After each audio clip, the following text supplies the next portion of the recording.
Another disheartening statistic, the UK-based charity Save the Children says 25% of the world's children are at risk of underperforming at school as a result of malnutrition. I'm joined now by Heather Simpson, Senior Director of Education and Child Development for that charity, Save the Children.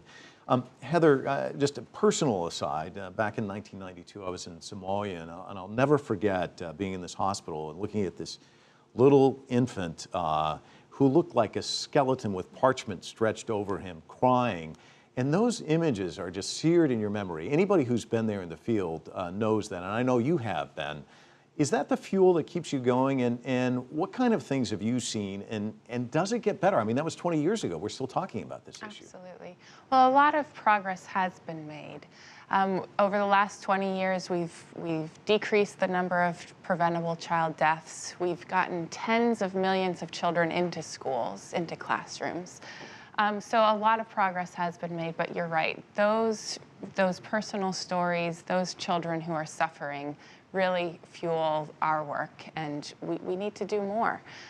As I go into schoolrooms around the world, I've been in Bolivia this last year, in the Philippines last year. I remember Anna in Bolivia. She's smaller than her other classmates. She had a hard time keeping up with them in the classroom. And when I spoke with her teacher, she said she knew that Anna, didn't have a lot of healthy food at home. And there was just no way for that teacher to help Anna make up the gap. Well, you know, last night Barnaby Lowe did the story from Manila where this mother was basically taking scraps out of the trash bin and feeding that to her children. I mean, some of these stories are so heartbreaking.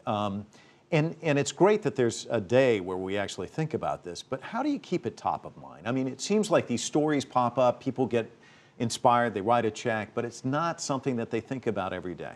We need to keep pressuring our own governments around the world. There's an opportunity in June where world leaders are going to come together for a World Food Summit. And we need to pressure them to highlight the effects that chronic malnutrition have on children. In the first 1,000 days of life, if children have access to good, healthy food, their brains are developing, they'll be ready to learn, and they'll be ready to work when they're older. If they don't have access to healthy food in those first 1,000 days, they're 20% more likely to be illiterate.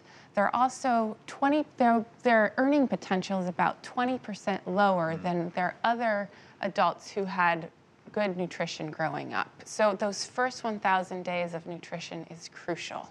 Well, and in the story from Brazil, he said, you know, when there's political will, there is always a way. So I guess that's the point you're trying to make, isn't it? I mean, just really, the pressure's got to be put on the politicians to do something about it.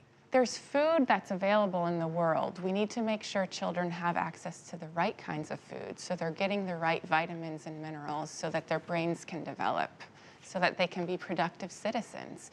Our estimates show that there's probably about $125 billion impact of the economy that malnutrition is having. Wow. Heather, thank you so much for coming in and talking about such an important subject. Appreciate it.